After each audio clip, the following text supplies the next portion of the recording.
take. Zion and the Pelicans The takes have been so good today. To take on LeBron, and this one lived up to the billing. Zion finished with a career-high 35 points, going 12 of 16 from the field. Well, LeBron was just too much, nailing the game-sealing three. He finished with a 34-point triple-double. Here's LeBron after the game. It's my obligation, it's my job to continue to pass on the game to the guys that's coming in after me. That's just my responsibility. No one told me to do that. I just feel like it's just my responsibility to leave the game in a better place than when I had it. And when you see the class of guys that's in our league right now, I mentioned Ja last night, you mentioned Zion tonight, you see Trae Young, you see Luka Doncic, you see Jason Tatum, Donovan Mitchell, you just see all these guys, these young guys. You know, the league is in a very good place, and if I'm able to give my wisdom and game, pass it down, no matter while I'm playing or after I'm playing, you know, I feel like it's my job, because the game has just given me so much since I started playing when I was 8 years old. So it's my responsibility, and you know, anybody that says that you know, LeBron, why would he do that while he's playing? It's a sign of weakness. You know, he's buddy with the guys that he's going against. Tell him to kiss my ass. All right? With a smile, too. Smile. So can you say that in a locker room? You can say whatever you want, I think, in that kiss? context, if you're LeBron. Say kiss? I love What was your reaction to what LeBron had to say? This is why LeBron's the best. That's right.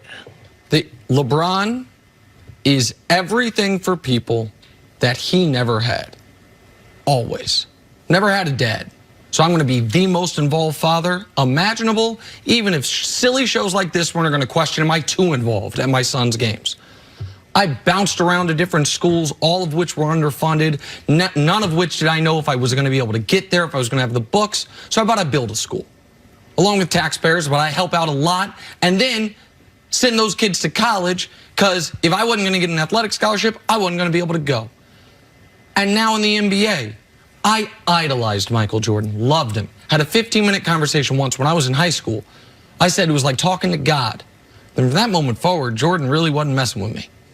Kobe was my guy. Kobe, me and Mav went to go see him when we were at the McDonald's. I think it was All-American game. Kobe was playing in Philly. He gave me his shoes. Then I got to the league, and Kobe a killer now. And Kobe's, no, we don't need to be friends, anything until far later in your career. He didn't have someone doing for him what he's doing for these guys, which is he said to Ja Saturday night, anything you need on or off the court, let me know. And Zion, I think the Zion thing was really interesting. So there was an article in The Athletic from a few days ago saying, why doesn't LeBron have a relationship with Zion? Is there something there? Questioning, is there beef? Is there an issue? Maybe, you know, if you remember, LeBron and Rich Paul showed up at one of Zion's games, ostensibly maybe to recruit him to Clutch, and he doesn't go to Clutch. Was there?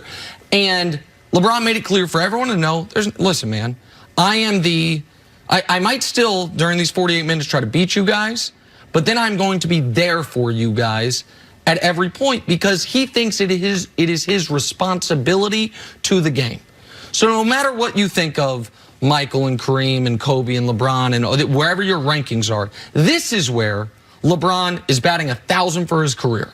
The things that have to do with being an ambassador for the game, and as he puts it, Vinny, leaving the game better than he found it, he's as good as any athlete I've ever seen, constantly, and last night was another example of it. I think because LeBron has had I won't say so much given to him, but because basically from the junior year of LeBron's high school career, Nike, Adidas started putting their arms around him and sort of pushing him, saying, hey, you're going to be the next guy. He understands that a lot of these younger guys didn't have that same push in a traditional way in terms of marketing, in terms of protection, in terms of all these different pitfalls that you have to avoid while getting to the NBA. I can see LeBron being that ambassador, that statesman. Michael Jordan did have his moments where he was an ambassador and a statesman. And then Jeff Van Gundy called him a con man. And he said, you know what? I can't even do that anymore.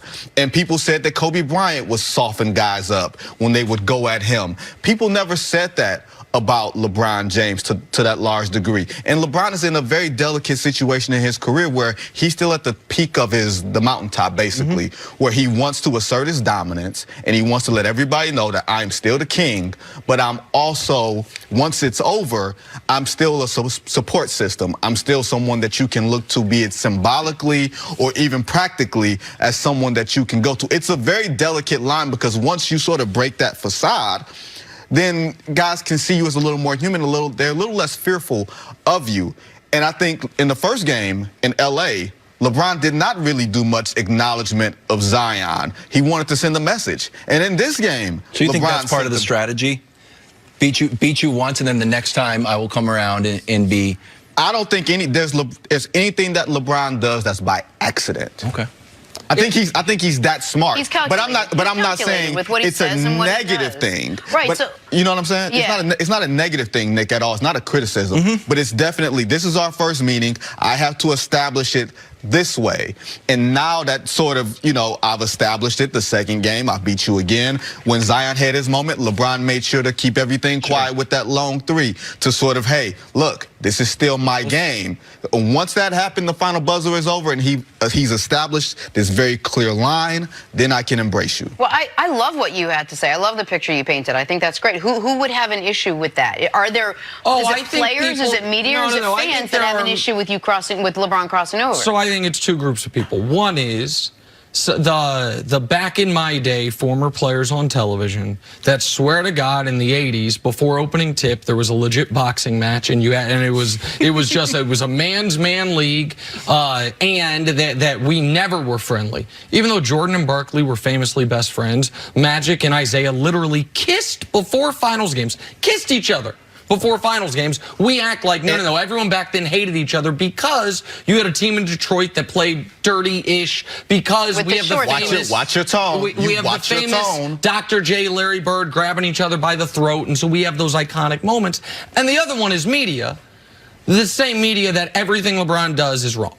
If he plays all 82, he's selfish. If he takes a night off, he's lazy. If he did not embrace the young players, the narrative would be he's threatened by him. When he does embrace them, he's trying to soften them up. It is operating from the stance of whatever he does is wrong, and I will construct my argument accordingly. But what is so impressive to me is it's not that he doesn't hear it. People should know this about LeBron. LeBron hears all of it. Well, LeBron, he just acknowledged it. He doesn't let it change how he acts, but he hears all of it. He knows what people are going to say, and I don't even know if you can say he doesn't care as much as you can say he's not going to let it make him stray from what he thinks is the right way to handle it. I do, Nick, I will say this. There is an element of in the 80s and the 90s, but I think it's pre-Dream Team and post-Dream Team. Guys didn't know each other because when you were growing up in your region, you played against guys in your region, and you didn't know the other stars. There weren't YouTube. There weren't these videos. You didn't know anybody until you... It wasn't the AAU circuit. It wasn't the AAU circuit, so even if you developed friendships, they were very on-the-surface friendships, where even Magic and Isaiah kissed, but they were in the finals, and they would have taken each other's, and they did take each other's heads off to get that championship. Now there's this perception that guys are taking it easy on each other throughout the course of competition, and that's where you have to draw the line. We said kiss a lot on the show today. Let's talk some basketball now. But let's talk about the game then. Zion with a career-high 35, LeBron with a 34-point triple-double. Who had the more impressive game, guys? I mean, to me, LeBron controlled every aspect of the game, and this was a game where every single time LeBron went to the bench, the Lakers did everything they could to squander the lead. At one point, I tweeted out in the first half, I think the Lakers were +7 in the 18 minutes in the 12 minutes he had played, and -17 in the 6 minutes he had rested. Like, they were just, no Anthony Davis out there. When he went to the bench, it looked a lot like the 2018 Cavs. Like, it's like, what the hell is going on? Zion's so amazing because he got 35, and I didn't think he played great. I thought that late in the game, he had the ball taken from him a couple times. He just got to his spots every single time. You can't stop him from getting to his spots. And so even the Lakers, with no Anthony Davis out there, they only have one center, and he was better than, I think, his first game against the Lakers, 9 of 19. This game, he sets his career high. So if we're grading on a curve, I'd give it to Zion. If we're just grading these two guys as equals, LeBron had the better game because he had 13 assists compared to Zion's 0. They were about equivalent in points, and LeBron's team got the win. So to me, he was a tick better, but Zion's unbelievable night in, night out. Well, LeBron has more in his toolbox. You know, LeBron is a small forward playing point guard, so he can control more aspects of the game for longer stretches of time, and his team is highly dependent on him, especially with Anthony Davis out.